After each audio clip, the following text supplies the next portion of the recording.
Hey, this is LGBTQ&A. I'm Jeffrey Masters, and this is a show where we get to know different members of the LGBTQ community.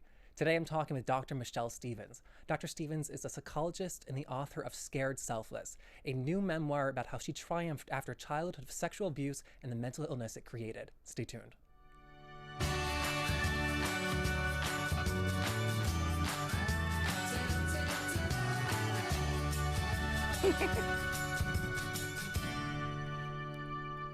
Hello. Hello, it's good to be here. Thank you. Welcome to the show. Thank you. This is very exciting for me. Good. Thank you. I'm glad to chat. You have had quite a life.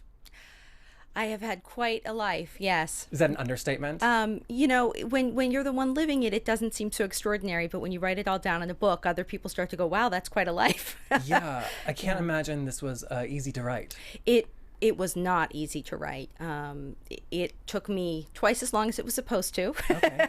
And it was really hard. You know, the book is about, the first part of the book at least, is about the abuse that I suffered. And so having to sort of relive all of that for months and months as I wrote about it was tough. Yeah, I imagine so. Also, I want to be clear to everyone listening and watching that this is not simply a catalog of your abuse. Right. As we said, you're a psychologist, and to be able to contextualize it, what happened to you as a mental health professional, just what was going on and the ramifications was profound. Thank you. Yeah, that was the big idea I've ever had in my life. I got that idea. You know, the book's a hybrid, basically. It's a hybrid between a memoir that gives you a very visceral experience of my life and sort of a psychology text, that a self-help book sort of thing. And I got that idea. I used to be a high school teacher, and I was teaching the book Night by Elie Wiesel, and the kids would read the book and they'd go, why? Why did this happen? Why did that happen? I don't understand. Why does the father act like that? And I was also teaching a book called A Child Called It, which is about child abuse. And the kids constantly said, why? Why does the mother act like that? Why does the father act like that? And I thought, wow, if I ever write my own story, I'm going to add the why. And you did it. And I did it. Yeah. Also, the fact that you had all these amazing statistics, your story, yes, it was unique, but I think it said 1 million children suffer abuse like this every year. Well, it's staggering. So there's all different ways that they try to get the statistics on abuse. I think that the best way is to ask adults, were you ever abused as a child? Because as an adult, you're much more likely to know that you were and have a context for what abuse is. So if you ask adults, were you ever abused as a child, sexually abused, 40% of women will say yes. That's a massive number. That's a massive number. And 13% of men. Wow. Yeah. So a lot of people are sexually abused. And even if it happens just one time, because of the stigma attached to it and the trust barrier that's broken, it has a profound effect on people. And I think that goes to the fact of why you felt you had to write this book.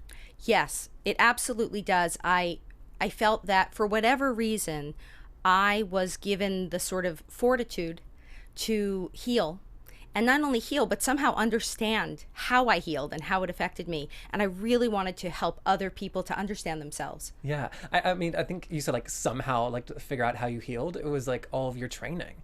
Yeah. As I know that you became a psychologist later in life, but to be able living through all these things and just seeing, like you said before, why you behaved a certain way. Right. A big question that I had during the book was, when the abuse is happening and afterward, because a big point was you leave the home where it's happening and nothing, it doesn't just miracle, it's not a miracle, it doesn't get better. No. But a big question I had was, how does someone do anything else in their life? How do you do schoolwork? How do you form other relationships? And that is why when you developed dissociative identity disorder, multiple personality disorder, Yes. I said oh, that makes perfect sense.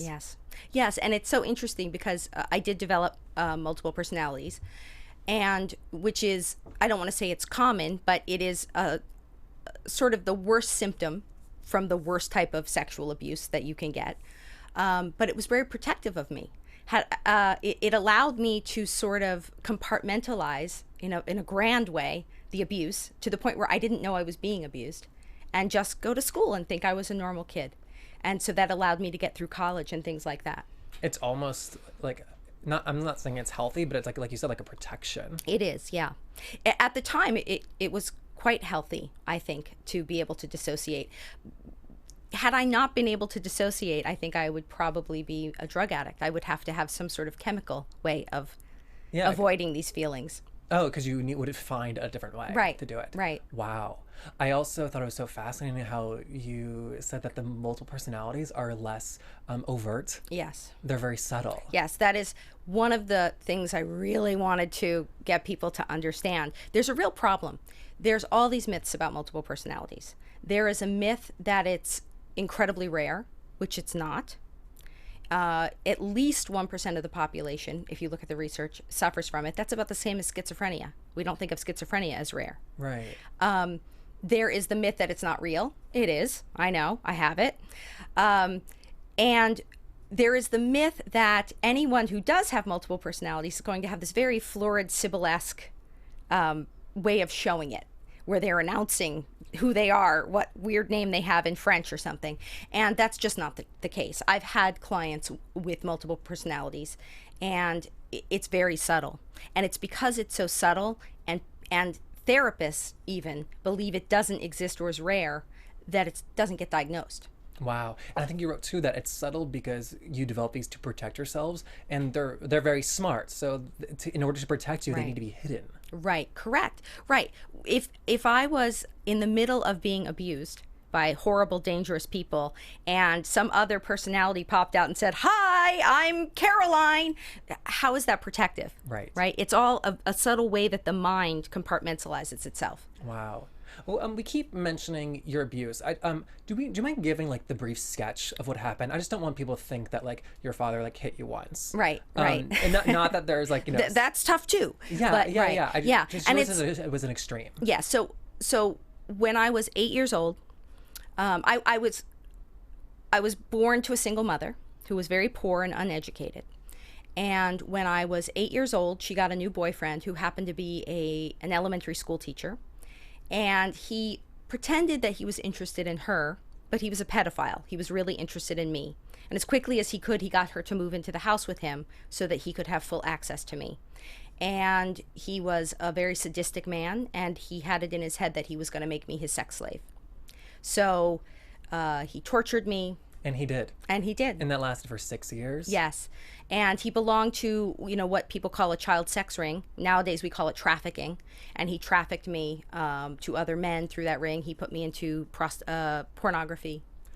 One of the things that kind of blew me away was how masterful he was in the worst way. Like he was a professional. And again, not to like be like nasty, but like he was so skilled at everything he did. And if you talk to anyone in law enforcement who works with these, I call them career pedophiles, they are very skilled at what they do, and they relish in it. When you read interviews with them, they're con men, they're sociopaths, and sociopaths love to con people.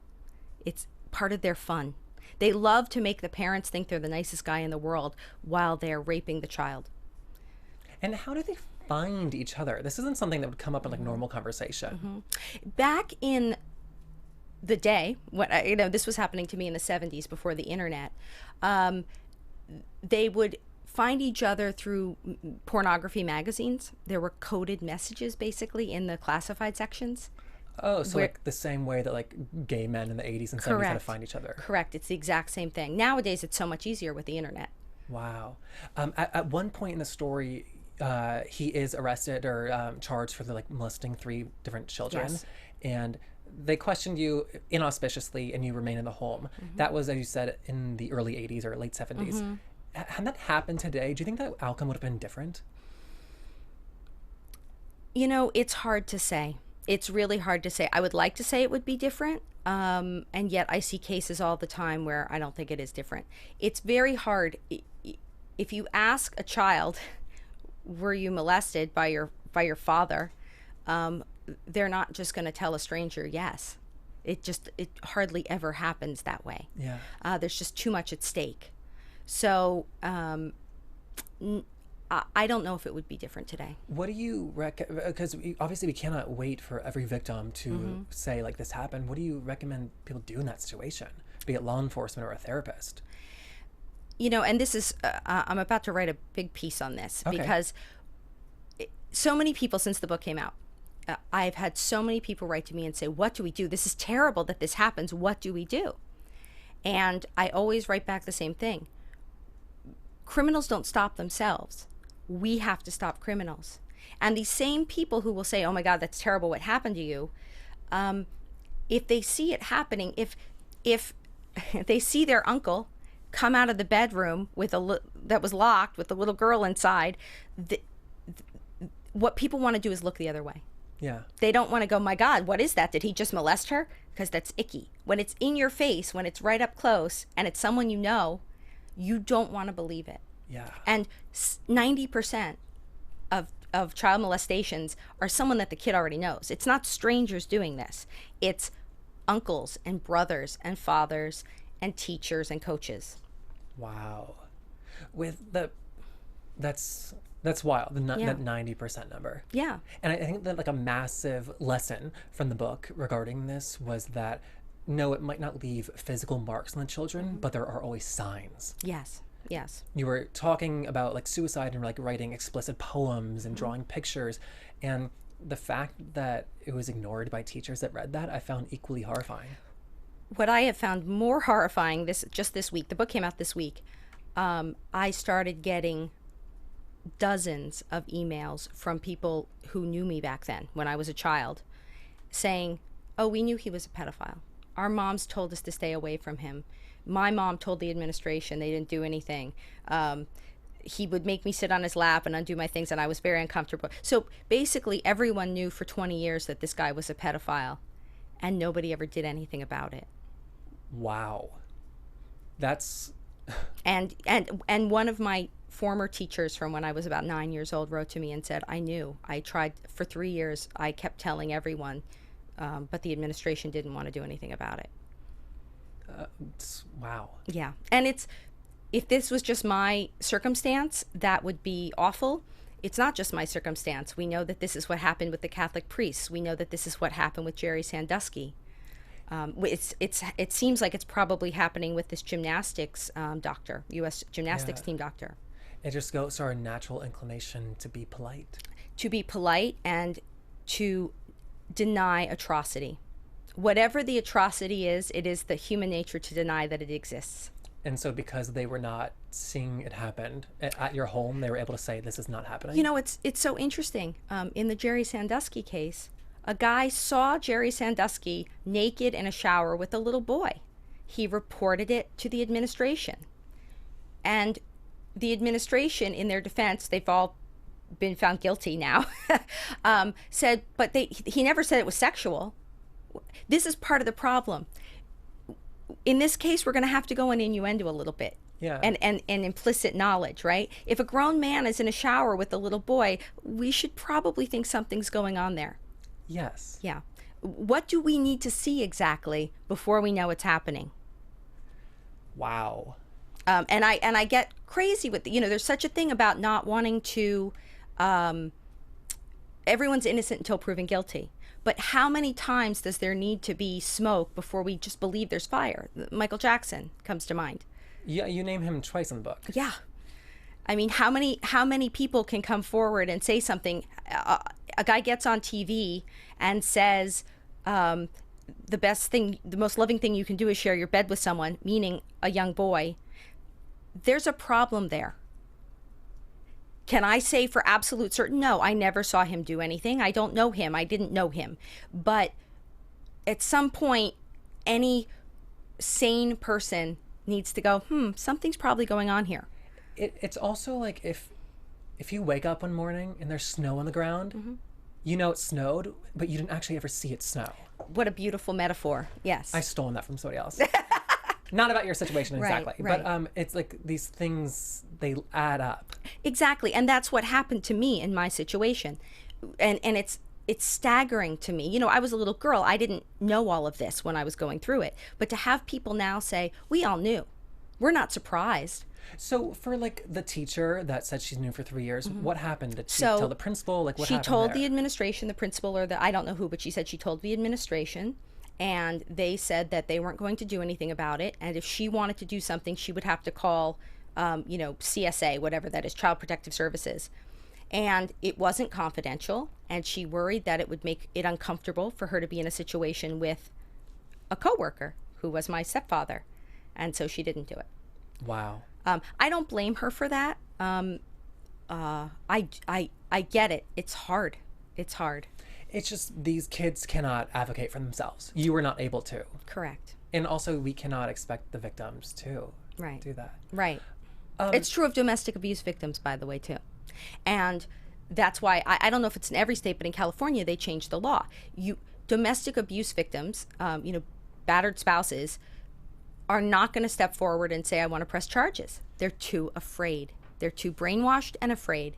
And so the laws in California changed so that they don't need to step forward anymore. The person gets charged without the spouse bringing up charges. Oh, that's That's the law in this state. Oh, wow. California, very progressive. Yes, very it happy is. to live here. It is. Do you think it's a disservice then that we hear about so many people getting kidnapped by strangers when it often times happens to like a family member or an acquaintance? It is stranger danger is what we call it. Yeah. Is a myth. The chances that your child is going to get abducted from a stranger are less than them getting hit by lightning. Take that into account. I believe it's about 3 times more likely that your child will be hit by lightning than abducted by a stranger. That's wild. It is so rare. And so, but every parent, I'm a parent, every parent focuses on that terror because it's so terrifying to think of that. Meanwhile, they're sticking their kids in all these daycares with not a thought to the fact that that is probably where the predators are. Yeah. And I'm not saying be afraid of daycare, but I'm saying be aware. Yeah. Also, like the distinction between people who molest and people who are pedophiles, that molesting can happen just from like opportunity arising. Yes. Did you read that in an article I wrote? I Yours. Can't remember. Yeah. I know I put that in an article somewhere, but it's not in the book. But yes, there is a distinction. A pedophile is someone who has a sexual predilection to children. And not every pedophile will molest children. Some have self-control. They may have the fantasies and the desire, but they may not do it. Child molesters is anyone who molests children. There are lots of people who molest children just because the opportunity is there.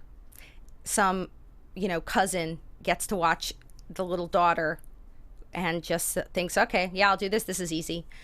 The laws, the big deal that we're now making and the laws that are in place that make it a big deal to molest children now. Yeah. I think that has really helped with people who are not pedophiles to think twice about it because there are big consequences. I think thinking about pedophilia and pedophiles, I don't know how to think about it because tell me this if this sounds weird. The main issue is consent. These are people who have power over kids and the kid is not able to say whether they're not able to consent either way. Taking that factor out, it becomes a sexual attraction that society is saying is wrong. And not too long ago, the people that we are attracted to, it was also told wrong. You make a really valid point there. And it really is about consent. Look, people have the sexual attractions that they have. And I don't want to demonize anyone for that. The problem comes in that, again, the way that kids are molested, we think of kids as being raped, basically. Some stranger comes in and forcibly, that's not how it happens. Child molesters and pedophiles groom their victims. So they don't see it as them not having consent. They think they're having a romantic relationship with the 9-year-old or the 10-year-old. I saw this with my own stepfather over and over again. He thought he was in a romantic relationship with them, and he believed that they wanted this. And very often, the kids believe it too. They become incredibly attached to the people abusing them. Yeah. They don't see it as abuse, only later, and then they're very confused and they feel very guilty because they say, why did I let him do that to me? Without understanding that they were manipulated and conned. Absolutely. At one point, he moves on to another girl named Charlotte in the book. Is that somebody you have like a connection with or like have like talked about? It's Madeline in the book. Madeline, yeah. Yes. That is actually that every character in the book who's a victim, or many of the characters, I use different names. Of course. And this particular person is several of his victims that I put together. Oh, okay. I see. I didn't. There was just the quantity. Yes. Was That's why I had to staggering. make them into one. He had so many victims all the time. He was. I have a chapter in the book called The Pied Piper. He was surrounded by kids all the time, which is why now everyone's saying, "Oh yeah, we knew he was a pedophile." And if you read about Jerry Sandusky, constantly surrounded by kids. Wow. It's like, just speak up. Speak up. It's wake up, everybody. Wow. Get your head out of the sand. With the multiple personalities, it's multiple personalities and dissociative identity disorder. Are the two names for one, or is just one? Yes, it used to be called multiple personality disorder. Okay. And they changed it to dissociative identity disorder, because now they understand how it happens. Oh, okay. It's dissociation is something that happens to everybody. We do it every day. When you daydream, you're dissociating. It's a mental vacation. I think you had a great example in the book, which is when you're driving and you pass your exit and you're like, oh, but I'm awake. Right. I just missed my exit. It's like your mind's somewhere else, but your body's doing this. So your consciousness is split. Yeah. That's dissociation. So everybody does it every day. When we're afraid, we do it very naturally. If you get into anybody who's ever been in any sort of accident, almost everyone will say, oh, it was surreal. And I remember it was like in slow motion. That's because you're dissociating. Your Wow. consciousness is splitting. You're not able to remember things the right way. And so I was being terrorized and raped and tortured, and my mind was constantly doing that. Is that something that it's still, I don't want to ask a dumb question. Is that something that's still a struggle every day? No. I don't dissociate anymore, meaning I'm always here. I remember everything that happens. Am I aware that there are other personalities inside of me? Yes. That hasn't completely gone away. Okay. But I feel pretty much like one person. When you're doing work on yourself to get this Michelle to like the forward facing, the one, how do you know that is the quote unquote like correct Michelle? That's such a great question, and that's one of the hardest things, right? Because what we do, I think we all do this, but in dissociative identity disorder, you do it to extremes. There are parts of me that I don't want to know I have, and so part of the work is accepting the parts of you that you don't particularly like or agree with. It's an odd process. Everybody has it to an extent, but I had it to a great extreme. Yeah, whereas like I go to a party and I'm acting fun and I like am able to like literally like flick a switch and turn it on. That's still me though. Right. It's not a different person. Right. And exactly. And I talk about this too. The way we are in the bedroom and the way we are at work and the way we are with our friends is all different. And that's very you've much never what seen it me is. in the bedroom. Well, Just and kidding. I probably never will. We'll see how that interview goes. I'm kidding. Yes, I know. But it's with DID, it's about memory. The dissociation is so bad that for years, when one of my personalities was out, the others don't remember what that personality did. Oh, wow. And so much of the work is regaining, we hear about repressed memories. What that is remembering what all the different personalities were doing. When you had these memories come to you, they often came in complete sentences. I am a lesbian. My father molested me. Is that common to have it that clear and concise? I have no idea. I really don't. I don't know about the experiences of other people with this disorder. But yes, I have had these amazing epiphanies in my life. That is so funny. Yes, the one in the book that you're talking about, I had been with all my life I thought I was straight. I had been with a guy for 7 years that we were going to get married, and I'm driving down the 101. I get off on an exit and I thought, you're gay. Today you're going to deal with it. And that was that. And I was gay from that day on. And yeah. That is so funny. Yeah. So I don't know if other people's minds work like that. That's how mine works. Yeah. But in a lovely tribute that you took his last name or his first name as your last name. Yes, I did. Yeah. He's still my best friend in the world. I adore him. Also, spoiler alert, he's also gay. Oh, you ruined one of the best Did chapters. I really? Stop it. Yes, he is. That's so funny. Yeah. Besides your family and your close friends, is this the first time that you've like revealed this much about yourself? Nobody knew. Really? Nobody knew, except for my very closest friends. No one knew about the abuse. No one knew that I had mental illness. Wow. I've been in and out of mental hospitals. Nobody knew. I remember one time I went to stay in a mental hospital, and I didn't show up to some, dinner with friends, and everyone thought that my wife and I must be getting a divorce because I wasn't there. But no, I was just in a mental hospital. Wow. So I've had people had a lot of different reactions. I was terrified because it's so much like coming out, right? And coming out for me was pretty easy. This was my coming out, where I'm so terrified of what everybody's going to think, and they're going to see me differently. And so I was sort of took the easy way out and did everything on social media. Really? So all my friends sort of found out everything about me on social media.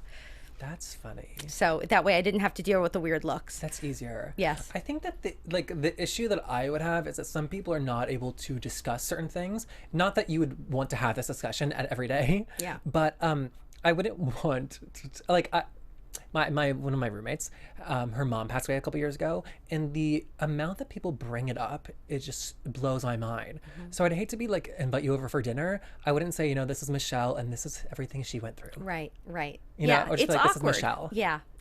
And it is, it's just awkward. We're not used to being like that in social situations. And I also don't want to be defined by it, which seems odd since I just published a book about it. But, in my everyday life, I'm a wife and I'm a mom and I like musicals, and this is not all of who I am. It's part of who I am. Yeah.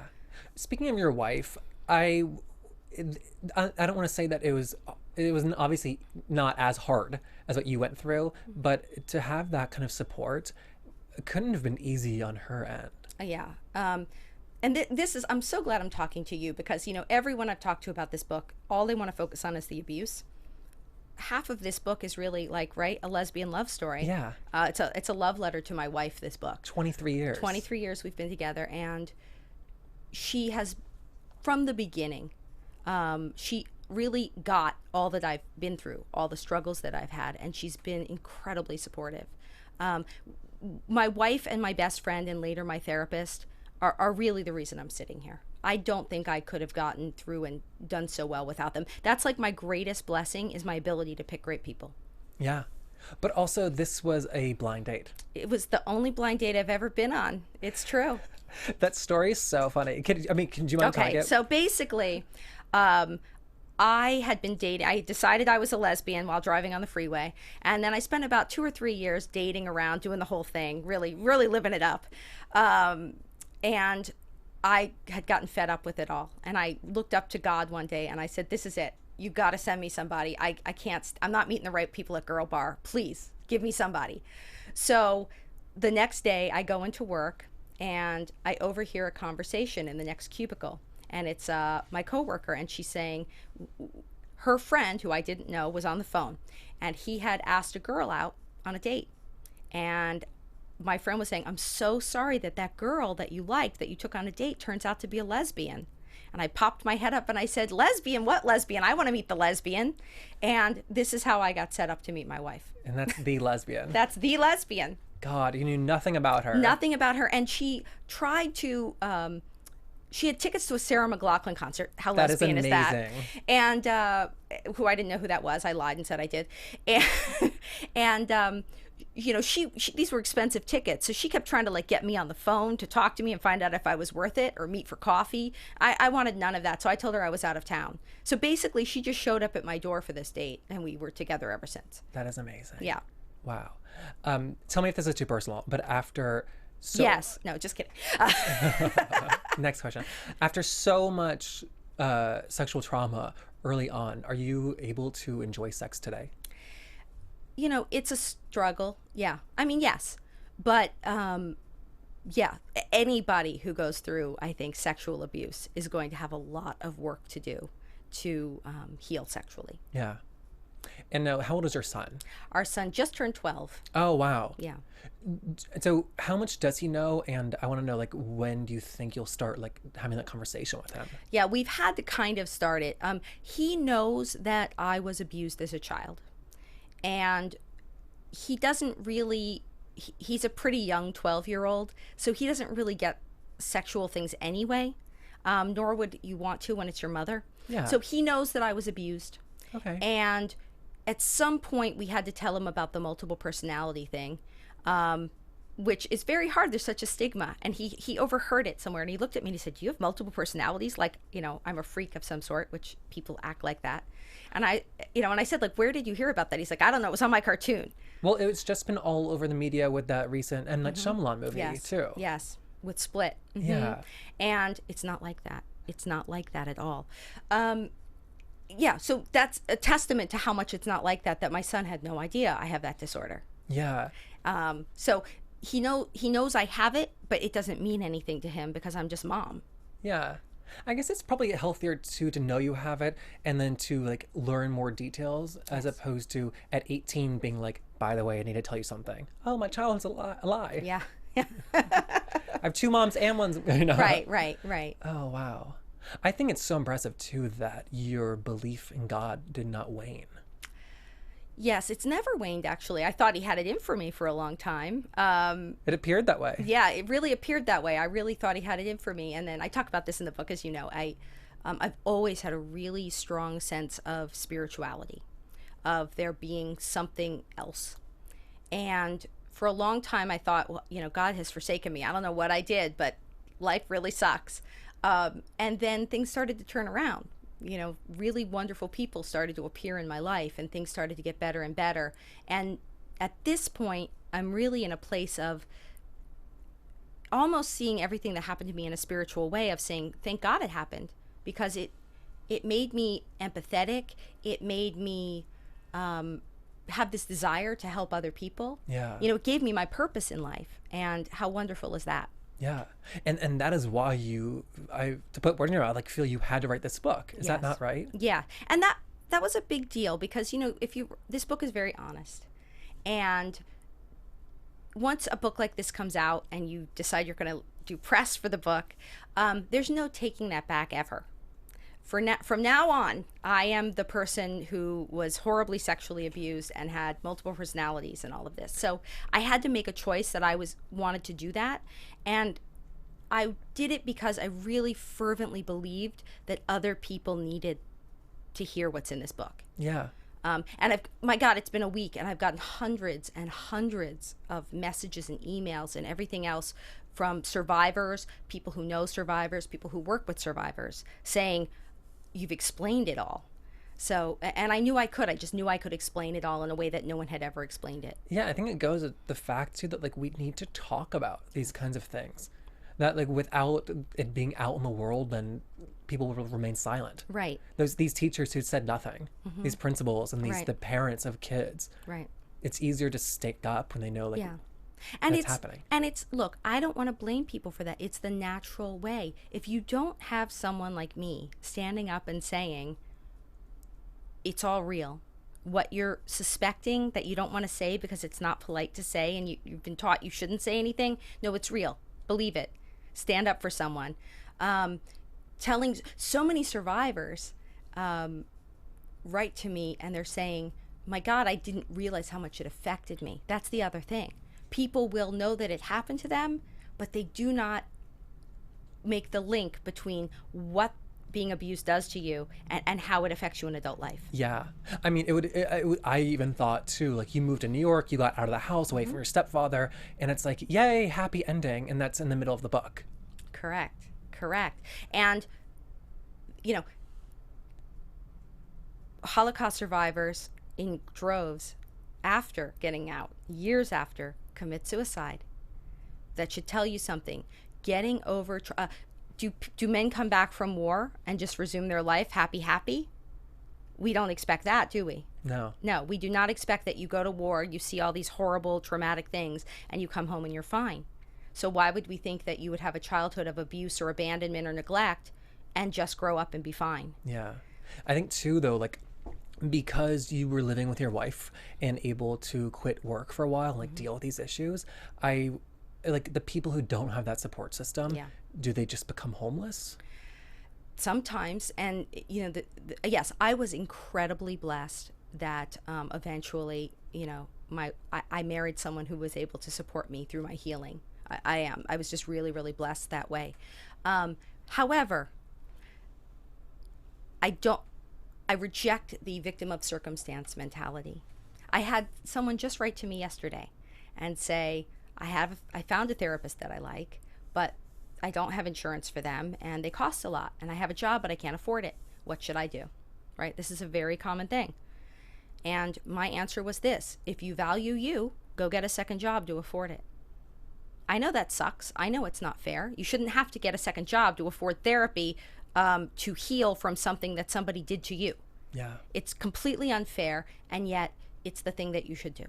Yes. Do whatever you can do to heal.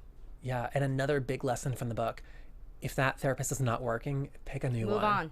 Move on. There are a lot of bad therapists in the world, and there are also a lot of there are bad fits for people. There's a lot of bad everything in the world. There's bad dentists, there's bad doctors, there's bad therapists, there's bad lawyers. I know. I think like the conception though that these people are like communication experts and human experts, that they would be for themselves even too. Yeah, no, that's not true. I know. Look, there are many wonderful therapists, and there are different fits. I think that someone that I might think is a terrible therapist, someone else might really respond to. Yeah. I know as a therapist myself, I'm not for everyone. And the people who choose me would not choose the therapist that I choose. We have very different styles of working. So it's about finding the right fit. And the most important, you must find someone that is trustworthy, meaning that they follow every boundary, that they're incredibly reliable. Just like any relationship, if there's no trust, there's nothing. Yeah. So that's the first rule. And then you have to genuinely feel like there's a relationship there. To be an armchair psychiatrist right now, yes. I have a question. Do you think that there is any validity to the connection that some people listening are making, and that I wonder, of you were sexually assaulted by all these men growing up and now you're a lesbian? Like, is there any connection with that? You know, I don't think so, honestly, because to be quite frank, I have a personality that is not a lesbian. So I would say that probably my sexual proclivity is probably to be bi. Okay. Obviously, I've been married 23 years, so that's not an option for me. But no, I don't think that has anything to do with it. Okay. Just like being gay. Yeah. I think you just are it is being gay. You are what you are. It's just such an easy connection that I wanted to ask. Too. No, and it's an obvious question, but no, I actually don't think it has any effect. Okay. And then I know I got to let you go soon, but it was not easy getting to this point where you're okay now. Yeah. But I think too, like the fact that I was reading a lot about post-traumatic growth. And I read Bouncing Forward, Michaela Haas. Just I think the larger percentage of people suffer something traumatic, and then they're able to bounce forward and thrive. Yes. There's a lot of research now on the fact that a certain amount of adversity is actually quite good for you. You know, I had sort of crushing adversity. Yes. But, you know, we live in an insta culture, right? Where everyone thinks everything should be insta. And part of what I was trying to say in this book is it's not insta. This was a very, very long and hard journey for me that took years and years and years and years. It got me where I needed to be. It made me a really strong person. But these things take time and they take determination. And yeah, that's really what I wanted to impart to people. You can't just say, well, I tried that. I guess I give up. No, don't give up. Don't ever give up. Yes, and even though people in the professionals you hire are telling you that it's not looking good, you had so many people that told you like you're never going to get over this, and it baffled me. And I have had clients come to me who other therapists have told them that. I'm getting emails from people who no, that's not true. That means that they are not able to help you, not that you are not able to be helped. Yeah. So if those people are not giving good advice, like what do you say to the victims out there who like need help? What I say to people, to anyone who needs to overcome anything, number one, make a decision that you're going to do that. You can't be wishy-washy about this. You need to say, I have trouble, and whatever it takes, however long it takes, whatever I got to do, I'm going to figure this out. And, you know, we can't achieve anything if we don't have a goal to achieve it. And once we make that goal, then you have to move forward and you know, it's about grit and resilience. Yeah. I think that's such a nice place to leave it. After the book tour, what is next on your agenda? I right now am actually, I just got an offer to develop and host a television show. Oh, wow. So that is what I'm working on right now. Cool. Good luck with that. Thank you. And so Scared Selfless is in stores. If they want to check you out, send them to your website. Yeah, sure. MichelleStevensPhD.com. Fantastic. All right. Thank you for doing this. Thank you. It's great to meet you. Yeah, thanks. And I'm on Twitter at JeffMasters1. You can also find all of our other interviews on iTunes or YouTube. If you really want to help us out, please subscribe and leave a comment on iTunes. It's a big help. We'll see you next week. Goodbye.